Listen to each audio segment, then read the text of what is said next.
sabi, di ba? Dahil nga, huwag kayong mamukhang pera kasi si Kristo higit sa lahat. Yan po ang topic natin ngayon. Si Kristo higit sa lahat.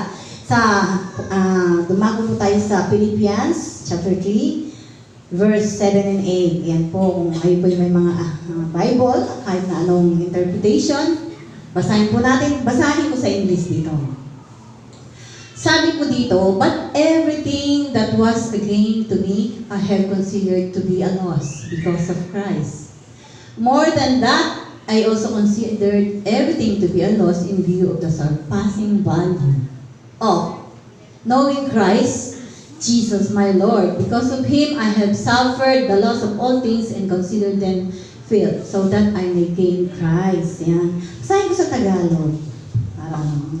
Sabi dito, ngunit dahil kay Kristo, ang bagay na pinapahalagan ko noon ay tinuturing kong walang kabuluhan ngayon.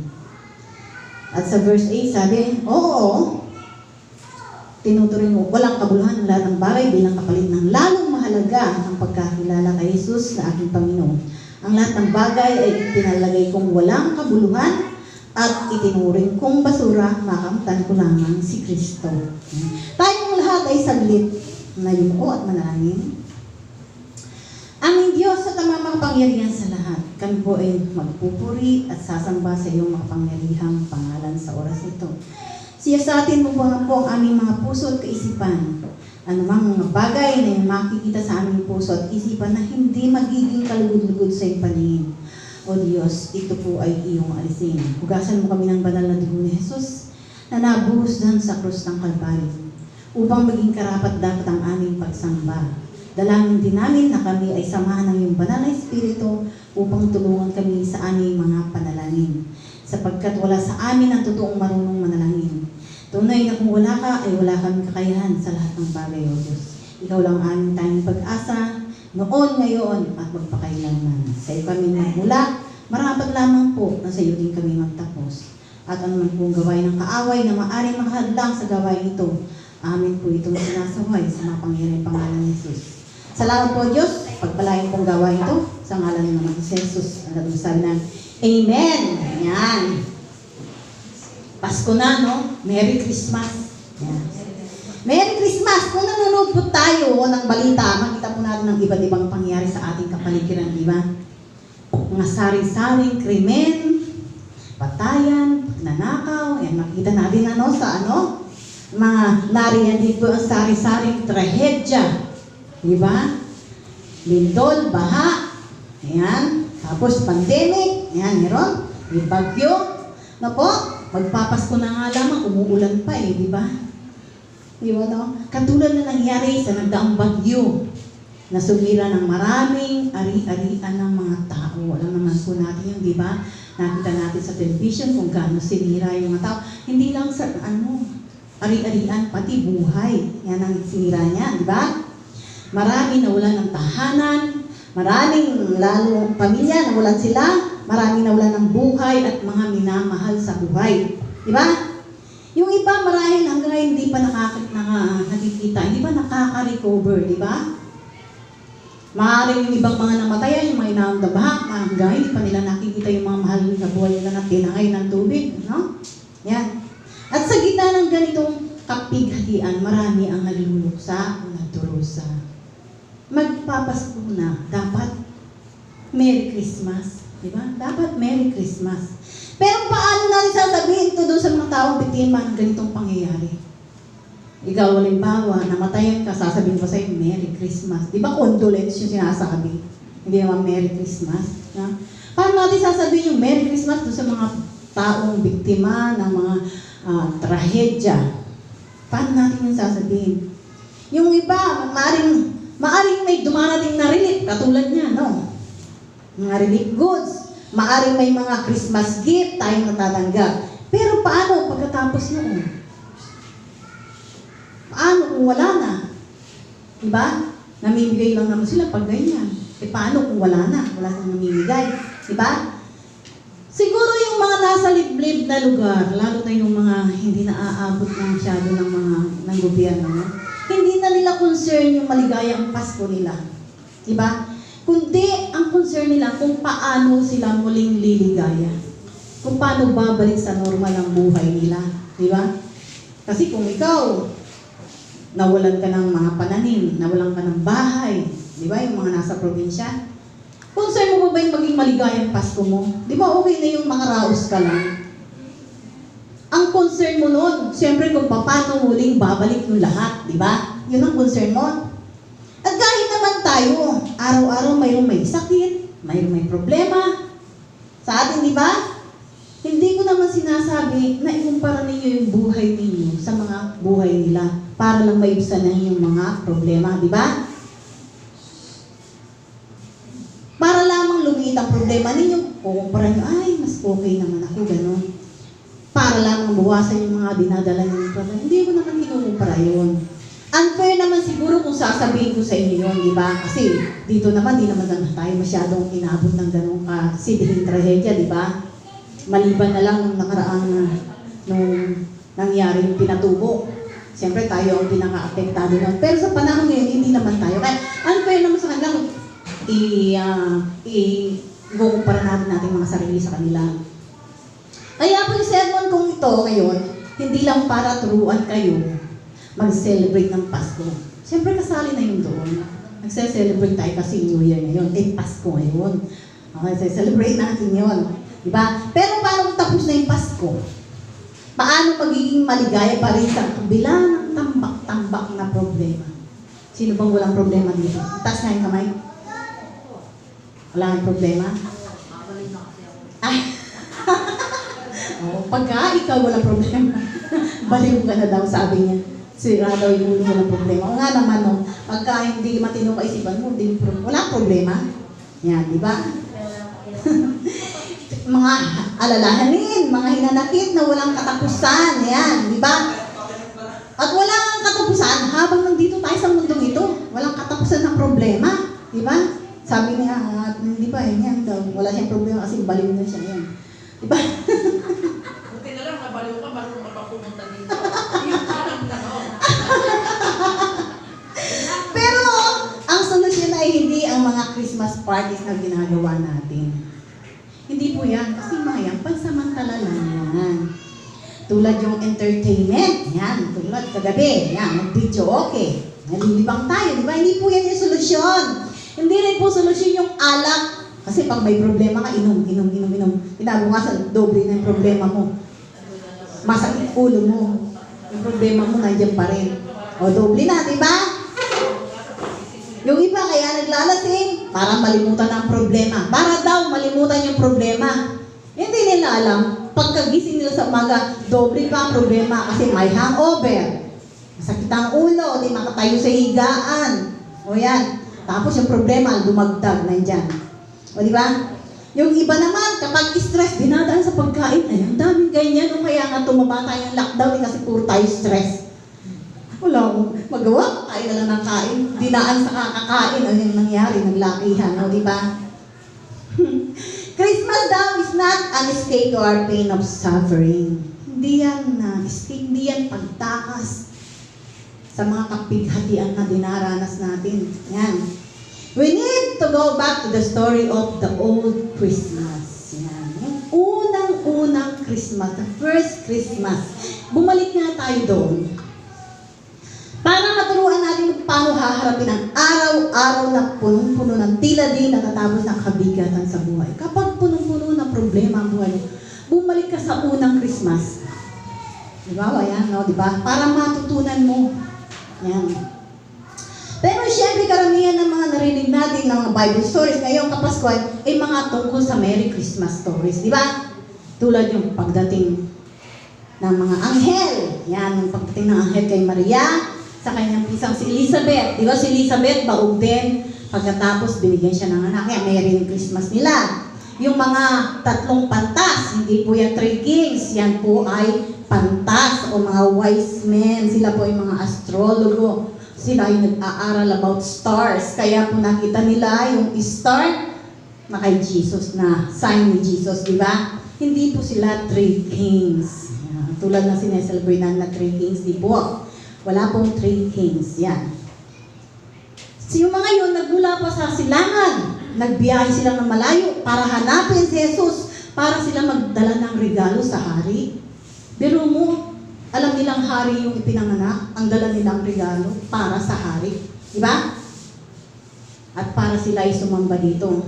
May mga anghel nagpakita sa mga shepherd, dun sa mga nasa na mga kabundukan. Nagpakita sila dun sa mga pastol. Sabi nila, may dala kaming good news of great joy, sabi niya. Tulad ng sinasabi sa Luke chapter 2 verse 10, sabi dito, huwag kayong matakot. Ako'y may dalang magandang balita para sa inyong magdudulot ng malaking kagalahan sa lahat ng tao. Yan. Ang dalang balita ng mga anghel dun sa mga pastol, sa mga nagpapaslang tupa. Good news of great joy. Yan. At sabi din sa Luke chapter 2 verse 14, papuri sa Diyos sa kaitaasan at sa lupa ay kapayapaan sa mga tao kinalulugdan niya. Yan. Subalit sa kabila ng Merry Christmas na ito, Merry Christmas stories na ito, meron isang sorrowful Christmas story na nangyari. Alam niyo po ba yun? Akala niyo puro Merry Christmas yung story sa Bible. Meron pong story ng sorrowful Christmas. Ito po yun. Nangyari ito ilang buwan matapos ipanganak si Jesus. Pagkatapos bumisita ng mga mago, yung mga pantas. Yan po. Hindi na sila bumalik kay Herodes, kahit na pinagbilinan sila. Ano sabi sa Mateo 2:8? Sabi ni Herodes sa kanila, hanapin ninyong mabuti ang sanggol. Kapag natagpuan ninyo siya, ipagbigay alam ninyo agad sa akin upang ako man ay pumunta roon at sumamba rin. Yan. Diba? Nagbilin si Herodes sa mga wise men na balikan siya para ipalam kung nasaan yung sanggol. Subalit hindi bumalik yung tatlong mago, hindi sila bumalik. At meron namang isang anghel na nagsabi kay Jose na dalhin niya ang kanyang mag-ina sa Ehipto para makaligtas kay Herodes. At bumalik lamang ito kapag patay na daw si Herodes. Yan. Dito po nakabata yung sinasabi nilang niños innocentes na ginaganap ng mga Katoliko, di ba? Alam niyo, dito sa atin, dahil meron tayong, yung Santo Niño Chapel, every third Sunday ng January ang fiesta niyan. Kasi yun po yung pinagdiriwang nila, yung Feast of the Holy Innocent, kasi yung mga batang ipinapatay ni Herodes nung ipinanganak si Jesus Christ. Diyan, yan ang basihan ng mga Katoliko sa kanilang fiesta ng Santo Niño. Yan po. Diba? Sabi po sa Matthew 2, chapter 2, verse 16. Galit na galit si Herodes nang malaman niyang nilinlang siya ng mga pantas. Kaya ipinapatay niya ang lahat ng bata sa Bethlehem at sa palibot nito mula sa gulang na 2 taong pababa, batay sa panahong sinabi sa kanya ng mga pantas. Kita niyo? Sa galit niya, sa sobrang galit niya, lahat ng mga bata pinapatay niya yung magbuhat sa 2 taon pababa. Yan po. Bakit po nangyari ito? Diba? Kawawa naman yung mga bata sa mga pamilya nila. Di ba ikaw may anak na maliit, pinatay ang anak mo, wala namang kasalanan sa kanya, pinatay. Eh di ba magluluksa yung buong bayan na yun, di ba? Yan? Akala ba natin dumating si Jesus para iligtas tayo? Sabi mo, bakit sa pagdating niya marami ang namatay? Kaya nga sorrowful Christmas, yun di ba? Bakit pagdating niya ang dami namatay na bata? Diba? Marami ganito rin ang tanong ng mga taong sobrang apektuhan ng mga trahedya ng daan. Yan. Siguro yung mga taong, diba, yung mga wala kay Kristo, nagtatanong bakit ganito nangyari? Akala ko ba may Diyos? Bakit hirap na hirap kami? Minsan yung mga taong hindi nila maiwasang hindi tanong sa sarili nila yun. Diba? Yan. Marahil ganun din ang kanilang tinatanong sa sarili nila. Bakit hinayaan ng Diyos na mangyari yung mga bagay nito? Diba? Akala ba pagdating ni Jesus, good news of great joy, bakit puro iyakan? Diba? Siyempre nag-iiyakan yung mga magulang ng mga batang ipinapatay ni Herodes. Diba? Akala ko ba dumating si Jesus para iligtas tayo? Bakit sa pagdating niya, marami yung namatay? Wala po akong sagot sa mga bagay nito. Pero makikita natin sa takbo ng kwentong ito na ang pagdating ni Jesus ay hindi upang takasan natin ang katotohanan ng buhay, kundi upang matutunan natin harapin yung katotohanan. Sabi nga, the truth hurts. Masakit ang katotohanan. Yan, di ba? Pag sinabi, pangit ka, masakit man, tanggapin mo, pangit ka talaga eh. Yung gagawa mo, di ba? Ayun, masakit yung katotohanan, di ba? At ano nga ba matutunan sa kwentong ito tungkol sa pagdating ni Jesus? Una, sent to a world full of pain. Jesus sent to a world of pain. World full of pain, sabi.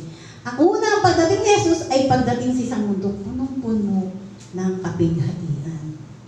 Dumating siya sa mundong punong-puno ng pagkapighatian. Hindi naman dumating si Jesus sa atin nung ang mundo natin ay saganang-sagana. Nung dumating siya, ang mundo natin punong-puno ng kapighatian. At hindi natin pwedeng sinang Diyos sa mga nangyayaring ganito. Amen. Hindi ba si Herodes ang may kasalanan dahil sakim siya sa kapangyarihan? Di ba? Sakim siya sa kapangyarihan, ayaw niyang magkaroon ng kapalit sa trono. Alam niyang hari yung dumating. Ayaw niyang magkaroon siya ng kapalit sa trono. Yan, di ba? Gusto niya, siya lang ang hari. At nang malaman niya na may nagtatanong sa mga mago, yan, tungkol sa isisilang na hari ng mga Hudyo na dapat sambahin at katuparan ng propesiya. Ito po kasi pagdating ni Jesus Christ, propesiya na po yan. Sa Old Testament, nasabi na yan. Tulad dito, sabi po sa Micah, chapter 5, verse 2, sabi gano'n. Sabi ni Yahweh, ngunit ikaw Bethlehem Ephrata, bagamat pinakamaliit ka sa mga angkan ng Juda, ay magmumula sa iyong angkan ng isang mamumuno sa Israel. Ang kanyang pinaglan ay buhat pa noong unang panahon. Yun po.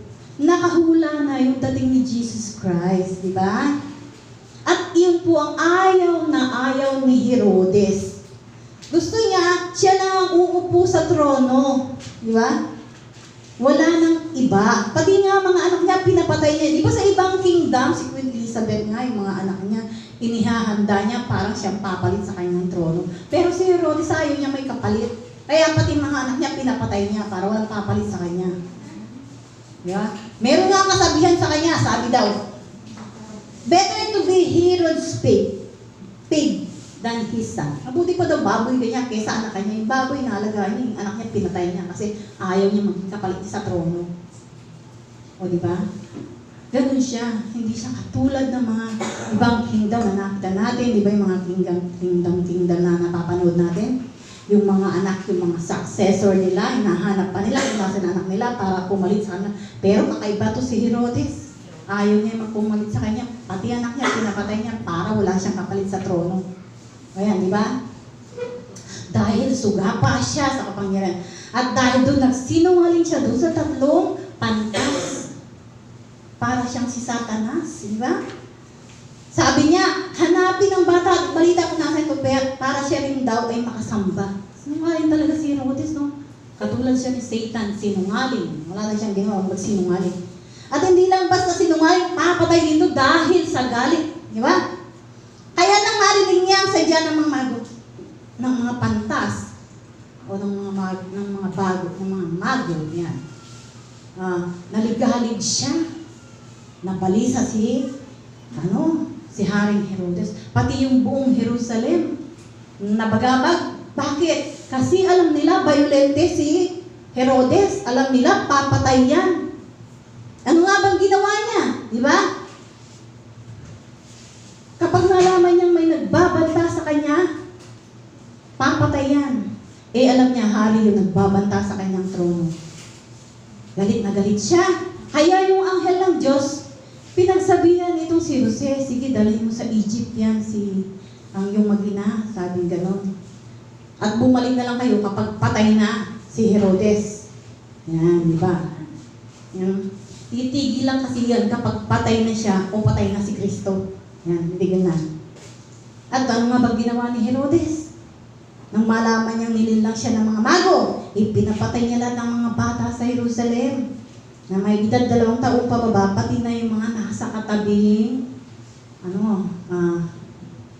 lugar nila. Halimbawa, katulad nitong homesite, pati yung mga nandiyan sa mga kabila niya, pinapatay niya. Para naniniguro siyang walang kapapalit sa kanya. Diba? At kahit na mga bata lang yun, siyempre isang malaking trahedya yung biruin bawat bahay may patay.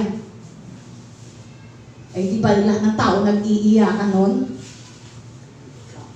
Katulad yung nangyari sa atin ngayong panahon ito, na halos buong taon ng 2020. Diba? Punong-puno ng pakikibaka sa buhay. Diba? Ngayon magpapasko na lang, bawal pa rin ang lumabas. Aanin mo pa yung magandang damit, di ka naman makakapasyal. Ano, nasa loob ka ng bahay, nakasapatos ka, saan ka nakaporma, o ikot-ikot ka sa loob ng bahay mo. Oo. Pinapasyalan mo yung buong bahay mo. Aanin mo pa yung magandang damit, wala ka namang pupuntahan. Siyempre, kakadagdag lang yan sa labahin ng nanay mo. Kaya uso ngayon nakatinda sa Changi, ay ito sa ukay-ukay pantulog. Ang tao mahilig matulog. Di ba? Puro na lang pantulog. Yan. Itong panahon, itong 2020 na ito, punong-puno ng pakikibaka tayo, di ba? At hindi pa rin naman natin sigurado yung papasok na taon. Sigurado na ba kayo? Wala na yung pandemic sa next year. Di ba? Mary na nga ba? Hindi tayo nakasigurado. Mary na nga yung susunod na taon eh. Kung still working at home pa si Ate Grace. O yan. O di ba? May maganda naman nagtatrabaho sa loob ng bahay, hindi mo na kailangan mag-uniform. O di ba, di ka na kailangan mamasahe. Andun ka na eh. Nakapantulog, pwede na. Naka-face mask ka naman, di mo na kailangan mag-make-up. O di ba? Wala pang face mask pag sa bahay lang. Kaya nga ganun eh. Nakakasigurado na ba tayo na meron na nga yung 2021? Di ba? Puro trahedya yung dinadaanan natin. At maaring ibang tao yung tatanong, kung pinaparusahan ba tayo ng Diyos? Ano ba? Yung itatanong. Sa totoo lang, may mga tao nagtatanong yan sa sarili nila, parusa ba ito ng Diyos? Di ba? Hindi naman natin pwedeng sabihin na dahil ito sa galit ng Diyos. Kasi marami din namang Christian yung namamatay. O di ba? Pero paalala lang sa atin na we are living in the evil world. Nakatira po tayo sa masamang mundo. Po. Hindi lang sa mga masasamang taong tulad ni Herodes o sa mga masasama kay mga politiko na nananamantala sa trahedya. Diba? Yung trahedya talagang sinasamantala ng mga politiko yan. Hindi lang kay Herodes tayo nababahala kahit sa mga politikong nananamantala dito sa trahedya nito, di ba? Gustong-gusto nga nila yan. Marami silang naibubusa. Pagdating ng ganyan. Yan. Di ba? Hindi lang yan ang kinatatakutan ng tao, kundi ang kalikasan mismo ay nasa ilalim ng sumpa ng Diyos. Dahil sa kasalanan ng tao, simula pa kay Adan. Simula pa kay Adan, isinumpa ng kalikasan. Ito rin ang sabi ni Apostol Pablo sa Roma 8:20. Sabi gano'n, nabigo ang sangnilikha, hindi dahil sa kagustuhan nito, kundi dahil itinulot iyon ng Diyos. Gayon man, nagbigay rin siya ng pag-asa. Kahit na pinahintulot lahat ng Diyos sa mga pangyayari ito, meron siyang pag-asang ibinigay. Yan, di ba? Meron siyang ipinadalang pag-asa. Kaya nga kapag Pasko, di ba, kahit punong-puno tayo ng problema, pag Pasko, mararamdaman mo, pag dumating na yung Christmas, parang may gaan na dala, di ba? Yung simoy ng hangin. Pag nasayaran ka ng hangin. Nararamdaman ko yun noong maliliit pa yung mga anak ko eh. Kahit na hirap yung buhay. Pagdating ng December, parang gumagaan yung kalooban ng tao. May pag-asa kasing dala. Yan. Diba? Si Jesus ay dumating sa ganitong klase ng mundo. Kailangan harapin natin ito. Hindi natin kailangan ikaila ito o iwasan. Tulad ng ibang mga tao. Yung ibang tao kapag kinumusta mo, okay lang. Kahit sa totoo, hindi naman okay. Hindi ba? Kumusta ka, pare? Okay lang. Kaya, kumusta ka nga? Okay lang. Ay, sa totoo, ang bigat-bigat ng dala nila, hindi po natin kailangan ikaila kung hindi tayo okay. Hindi natin kailangan iwasan yan, di ba? Kung hindi ka okay, hindi ka okay, harapin natin ang katotohanan. kahit na masakit ito. Amen. Tulad din ng marami sa atin, dinadaan nila sa entertainment. Ayan, kapag ka nalulungkot, hindi sila okay. Entertainment. Libang ng libang. O kaya, video games. Yan, mga games. O kaya naman yung iba, sexual pressure. Yan. Sexual pleasure yung mga ginagawa nila. Ang iba naman dinadaan nila sa pagkain. Kapag stress, sige, kain ng kain. Kain yung nalakdang ka sa kusina. Doon kami na stay. Kaya po naglakihan ng aming mga tiyan. Di ba? Pag stress ka, kain nga lang ako, walang magawa. Di ba? Sabi nila, wala itong pagkain, pero tumaba. Yan. Iba naman, ginagawa nilang abalay sa sarili nila. Yan, kaya nauso yung plantito at saka plantita. Yan. Kasi ginagawa nilang abalay sa sarili nila. Dahil nai-stress sila, di ba? Okay lang po na sabihin natin na hindi tayo okay. Yan. Okay lang na umiyak ka kung hindi ka okay. Di ba? Dahil dumating si Jesus, hindi para takasan natin ito, kundi para harapin natin ang ating problema. Siya ang ating tulong. Amen? Isa pa, sabi nyo, dumating siya para bahagi ang ating mga kapigatian. Shares our pain. Makibahagi. Paano naman natin haharapin yon? Hindi sa sarili natin effort o willpower, kundi sa katotohanan ang pagdating ni Jesus ay identification of our sorrow. Alam niya na malungkot tayo, kaya siya dumating. Pag hindi ka malungkot, di mo nararamdaman ang pagdating ni Jesus. Yan. Dumating siya para sabihin, narito ako para samahan ka. Ito ang mensahe ni Mateo sa story niya. Yan.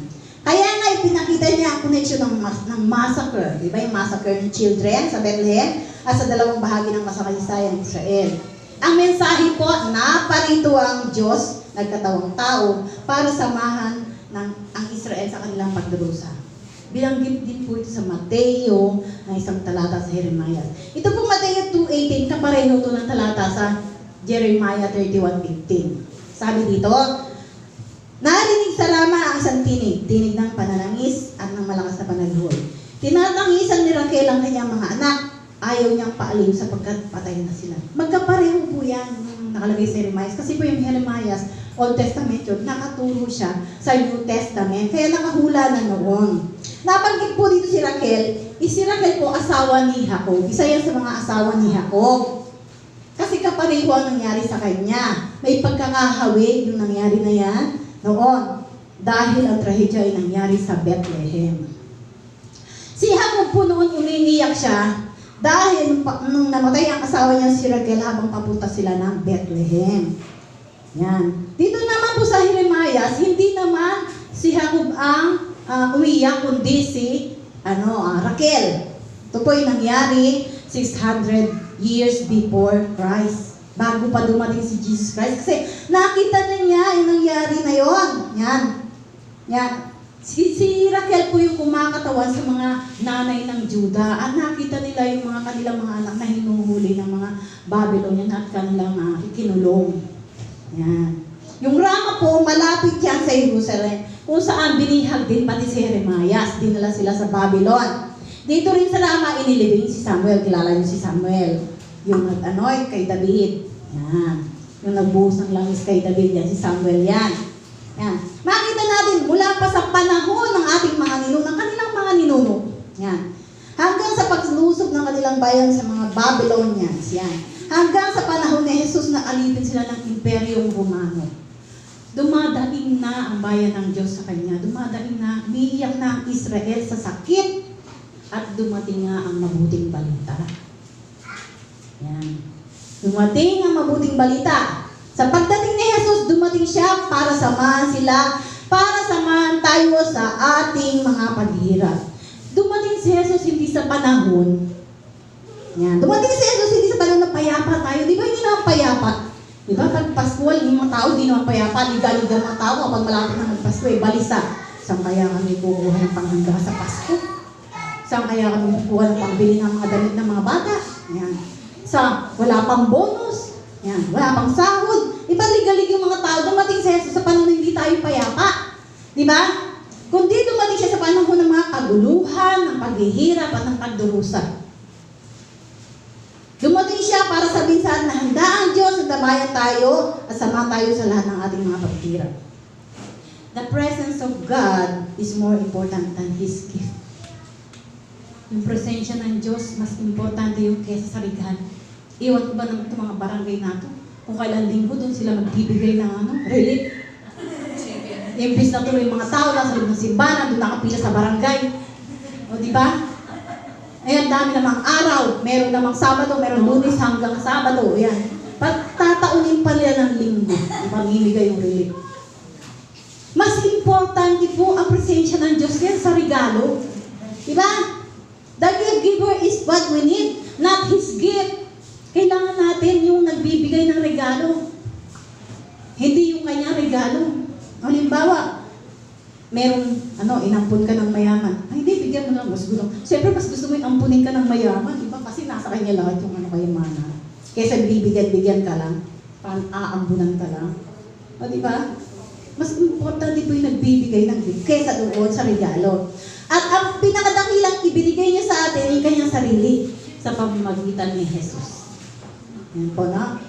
Lalo na sa panahon ng ating paghihirap, Jesus identifies our pain. Yan po. Hindi ba ng mga bata, hindi ba yung mga bata kapag yung magulang nila nasa abroad? Yan. Kahit gaano padala na regalo, mas gusto nila dumating na, ha? Nay, tay, sana uwi na kayo. Di ba? Yung mga ganon, nalulungkot sila kasi mas gusto nila makasama yung magulang nila kaysa doon sa mga regalo pinapadala sa kanya. Yung mga ganon, mas importante po yung nagbibigay kaysa sa ibinibigay. Yan. Maaari yung mga tao, nagpapasalamat sila, lalo na yung mga nakatanggap ng relief good. Yan. Diba? Nagpasalamat kayo, nakatanggap kayo ng relief good. Ano, diba? Napakalaking bagay na po sa kanila, lalo na po yung mga walang makain. Hagisan mo sila ng pagkain. Napakalaking bagay na yan sa kanila. Pero mas higit po na importante yung mayroon silang kaibigan na nalalapitan. O kaya mayroon silang kaibigan na pwede nilang iyakan. O kaya mayroon silang kaibigan na pwede kang ipanalangin. Kaya tayo pong mga Kristiyano, kung nananalangin tayo, huwag lang po yung mga sarili mo. Ipanalangin nyo yung mga tao, lalo na yung mga naghihirap, yung wala silang matakbuhan, walang mga impluwensya, na, oy, kapitan, bigyan nyo kami dito. Ayan, di ba? Yung iba, sila ang mga ipanalangin nyo. Mas kailangan nila yun, di ba? Kailangan po natin damhin ang presensya ng Diyos sa ating kapighatian. Huwag po tayo maghahanap ng substitute katulad ng alak o mga drugs. Wala tayong may papalit dyan sa presensya ng Diyos. Kailangan natin ng presensya niya. Hindi yan pwedeng palitan, hindi pwedeng pantayan. Amen? Ang Israel naghihintay kung kailan matatapos ang kanilang pagdurusa. Tayo rin po naghihintay. Kailan kaya matatapos ang pagdurusa natin, di ba? Tinatanong natin, kailan matatapos itong pandemic natin? Maaaring may mga dumarating na relief, pero maaaring sabihin ng iba, paano na next year? Paano na kung wala nang nagbibigay? Bagsak na yung kabuhayan. Di ba sabi nga nila, wala nang pera yung Pilipinas, nangungutang na lang sa World Bank, baon na tayo sa utang. O paano na next year? Di ba? Pang-apat, sabi dito, Jesus came to save us from pain. Kailangan po natin ng isang matibay na mapanghahawakan. Ang gobyerno natin, walang katibay na maaasahan. Malapit na nga bumagsak, diba? Mga tao, nagkakawatak-watak nga ng paniniwala, kanya-kanya na sila ng Sila, kapag mayaman, alis yan ng Pilipinas, pumunta yan sa ibang bansa. Doon yan sila magre-relax. Tayo, naiiwan tayo dito. Kailangan natin ng matibay na mapanghahawakan. Yan po. Ito po ang prayer ko sa bawat isa sa atin na maranasan natin ang pag-asang dulot ng mensahe ng Pasko. Yan po ang dalangin ko sa bawat isa sa atin. Nawa maranasan ninyo ang pag-asang dulot ng mensahe ng Pasko. Amen? Ang pag-asang na kay Kristo na sa kanyang pagdating, dumating siya hindi lamang para samatay sa ating paghihirap, kundi para balang araw ay maligtas tayo sa lahat ng mga paghihirap natin sa buhay. Ang ating pong inisip hindi para ngayon, para sa darating na panahon. Ano? Ang kwento po sa Mateo chapter 2 verse 18 ay katubuan ng propesiya at sa verse 17 ang natupad ang mga sinabi ni Jeremiah. Yan po. Nagsalita ang Diyos sa isang propeta, sabi niya, tinupad niya ang sinabi niya, nagbitaw siya ng mga pangako. Ito po ay realization ng Diyos sa kasaysayan ng kanyang pagliligtas. Realization po ito ng Diyos sa kasaysayan ng kanyang pagliligtas at ang pag-asang pangahawakan ng Israel at ang pag-asang hawakan natin lahat. Amen! Nang manganak si Raquel, hirap na hirap siya. Nung nanganak po si Raquel, hirap na hirap siya. Kaya pinangalala niya yung anak niya na Ben-Oni. Ibig sabihin daw yun, son of sorrow. Kaya lang si Jacob, ayaw naman niyang tawagin ang anak niya na son of sorrow. Kaya pinangalanan niya ng Benjamin. Diba? Yung bunsong anak ni Jacob, Benjamin. Diba si Jose, si Benjamin? Kasi yun ang dalawang anak ni Raquel. Yan. Ang pangalan niya, Benjamin. So, ibig sabihin daw ng Benjamin, son of the right hand of God. Yan. Son of the right hand of God. Yan. Sabi, dahil kay Kristo naghirap ang dusa para sa atin, ay ngayon nasa kanang kamay ng Diyos at patuloy na namagitan para sa atin. Yung dalawang pangalan po yung magkaugmay, yung Ben-Oni at saka yung Benjamin. Kasi ibig sabihin ng Ben-Oni, yan, he was a man of sorrow and acquainted with grief. Yan. Ang ibig sabihin naman ng Benjamin, he is now the son of God's right hand. Nasa kanang kamay siya ng Diyos. O, sino ba? Nasa kanang kamay siya ng Diyos ngayon, di ba? Tayo ngayon ay naibalik sa presensya ng Diyos. Siya po ang ating tanging pag-asa. Yan. Sabi po sa Jeremiah, alam niyo po yung Mateo 2:18 ay galing sa Jeremiah 3:15. Pero po yung talatang ito, yung mga nakapaligid na talata dito, punong-puno ng pangako ng Diyos. Ang sabi po sa Jeremiah 31:16 and 17. Sabi dito, yan po, pangako ng Diyos. Tigil na ninyo inyong pag-iyak, huwag na kayong lumuha, sapagkat gagantimpala ng iyong mga ginawa. Babalik sila mula sa lupain ng kaaway. Dito inaano ng Diyos si Raquel. Tapos sabi sa 17, may pag-asa si inaharap, sabi ni Yahweh, magbabalik sa sariling bayan ng inyong mga anak. Pangako ng Diyos yan. At dahil dito sinabi ng anghel sa mga pastor, I bring you good news of great joy. Yan. Sinabi ni Yahweh, darating ng panahon, nagagawa ako ng bagong tipan sa Israel at sa Juda. Kaya nang maghuling hapon, alam niyo yung huling hapon na si Jesus at ang kanyang mga disipulo ay sinabi niya, this is new covenant in my blood. Nagkaroon ng bagong tipan si Jesus sa mga tao nung sila'y nag-last supper. This is a new covenant of my blood. Kaya ngayon, sabi noong bata pa si Jesus, hindi pa yan panahon ng pagdanag ng kanyang dugo. Noong bata pa si Jesus, hindi dumanak ang kanyang dugo. Hindi siya naghimala. Wala siyang ginawang himala. Yan. Si Herodes ang namatay at hindi si Jesus. Noong bata pa siya. Iniligtas siya ng Diyos para ipakita Diyos na seryoso siya sa pagliligtas sa atin. Subalit, mamamatay din naman siya. Mamamatay din si Jesus. Hindi nga lang sa espada ni Herodes, kundi sa krus ng Kalbaryo. Yan. Para maging kabayaran sa ating mga kasalanan at para balang araw ay palayain tayo sa lahat ng mga pagdurusan natin. Namatay din si Jesus hindi sa espada ni Herodes, kundi sa krus ng Kalbaryo para tubusin tayo sa ating mga kasalanan. Amen? So, don't ever give up. Huwag kayong susuko. Huwag kayong susuko. Sabi nga, kahit feeling mo na parang walang katapusan yung paghihirap natin dito sa mundo, huwag kayong susuko. At number 5, sabi, Jesus is our hope. Yan. Ang pagdating ni Jesus, nagbibigay sa atin ng pag-asa at walang katapusang kaaliwan sa gitna natin. Parang walang katapusang problema. Siya ang walang katapusang kaaliwan sa gitna ng ating walang katapusang problema. Diba? Tumingin kayo kay Jesus. I-focus niyo ang paningin niyo kay Jesus. Siya yung palagi ninyo kasama sa lahat ng inyong kapighatian. Amen? I-focus niyo. Tumingin kayo sa Kanya sapagkat siya ang magliligtas sa inyo. Nakakamangha din naman po. Diba? Nakakamangha din naman po yung katatagan ng ibang ating mga kababayan, lalo na yung mga nasa lanta ng mga trahedyang nagdaan, di ba? Matatag pa rin sila. Yung pag-asa nila buhay, di ba? Lalo na yung mga apektadong iyon, di ba? Yung mga apektado sa una sa ating bansa, lalo na yung sa Marikina, di ba sa Marikina, nabaha rin sila. Yung sa Isabela, yung mga binaha na yun. Bagamat ganun nangyari sa kanila, nakakahanga yung kanilang katatagan. Hindi natin ma-imagine kung gaano sila nanginginig sa takot. Siguro no, kung ganun ang lugar na kinalalagyan mo, tuwing umuulan, natatakot ka. Nanginginig ka sa takot, naku, umuulan na naman, tataas na naman ang tubig. Yan. Hindi mo alam kung sino naman susunod na malulunod. O, di ba? Pero yung mga tao, yung matatag sila. Kahit na tuwing uulan, nanginginig sila sa takot. Nag-aalala sila kung paano sila magpapatuloy. Marami pa rin sa kabila ng nangyayari, sasabihin pa rin nila, salamat sa Diyos. Kahit wala kaming bahay, meron kaming buhay. Di ba? Mas importante yung buhay kaysa bahay. Kapag buhay ka na, matatay mo ulit yung bahay mo. Kapag patay ka na, hindi mo na matatay yung bahay mo. Nakalibig ka na 6 feet below the ground. Wala kang magagawa, di ba? Ang pang magagawa mo.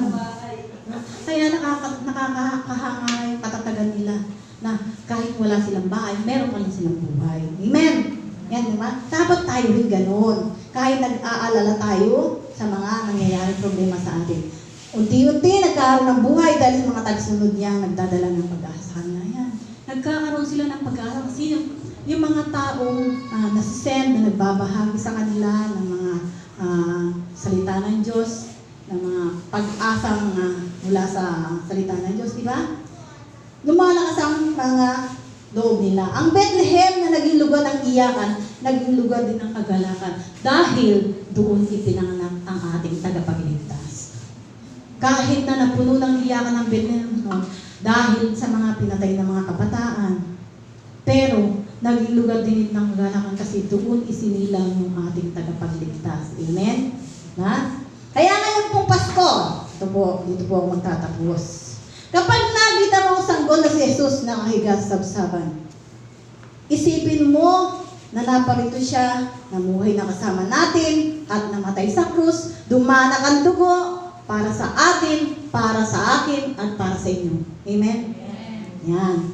Alalahanin ninyo si Kristo, higit sa lahat. Amen? Tayo pong lahat ay tumayo at manalangin. Ito. Ati-ati, magpatugtog kayong how great is our God.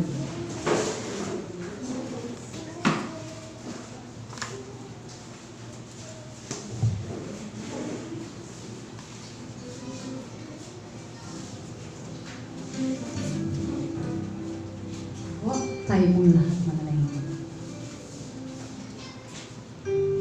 Aming Diyos at ang mga makapangyarihan sa lahat. Salamat po sapagkat dumating ka sa panahon punong-puno kami ng kapighatian. Dumating ka upang samahan kami sa oras ng aming mga pangangailangan. Dumating ka upang makibahagi sa aming mga pagtitiis. Dumating ka upang iligtas kami sa aming mga pagdurusa sa mundong ito na punong-puno ng kapighatian. Tunay na ikaw lamang ang aming pag-asa. Ikaw lamang ang aming tanging pag-asa na balang araw, makakaraos din kami sa lahat ng aming mga pagdurusa. Aming Ama, patuloy po kaming dumudulog sa iyong banal na paanan para sa aming mga kababayan. Dalangin namin na sila man ay maunawaan ang dahilan ng iyong pagdating sa mundong ito. Gamitin mo po kami para sa kanila upang makita nila ang iyong kaluwalhatian, upang madamnan nila ang iyong presensya at maranasan nila sa kanilang buhay ang iyong walang hanggang kapangyarihan. You are the God who is able to meet all our needs. Kaya't hindi na namin kailangan pa ng anumang substitute. Hindi na namin kailangan humanap ng ibang paraan upang makamit namin ang aming mga kailangan sa mundo ito. Ikaw lamang, O Diyos, sapat na. Salamat po sa nakakatakilang regalo na ipinagkaloob niyo sa amin. Walang iba kundi ang iyong sarili sa pamamagitan ni Jesus na aming tagapagligtas. Dahil sa kanyang banal na dugo na nabuhos sa krus ng Kalbaryo, kami ay nakalaya sa aming pagkaalipin sa kasalanan. Salamat sa iyong mga kamangha-manghang mga pangako na alam namin na hindi mo makakalimutang tuparin. Naniniwala kami na ang lahat ng ito ay mangyayari ayon sa iyong kalooban, ayon sa iyong panahon. Dalangin din po namin, O Diyos, na tulungan mo kami maging matatag upang sa pagdating ng panahon ito kami ay makahanda upang tanggapin ang lahat ng iyong mga pangako. Ngayong Paskong ito, O Diyos, at sa mga darating pang Pasko sa buhay namin, hayaan mong makita namin na sa iyong pagdating ay dumating din ang kaligtasan sa aming buong sambahayan. Salamat po sa taong ito na 2020 at pagpalain po ang bagong taon na darating. Naway maging higit na maging makahulugan ito sa aming lahat. At manatili ang bawat isa sa amin sa iyong presensya. Manatili kaming nananangan sa iyong mga salita. Salamat po aming Ama sa patuloy mong pakikinig sa aming mga panalangin. Salamat po sa patuloy mong pagsagot sa aming mga panalangin. Naway patuloy ka naming maluwalhati sapagkat sa iyo ang kaharian, ang kapangyarihan, at kaluwalang hanggan. Sa ngalan ni Jesus na aming pinaglilingkuran. Ang ating sabi ng Amen.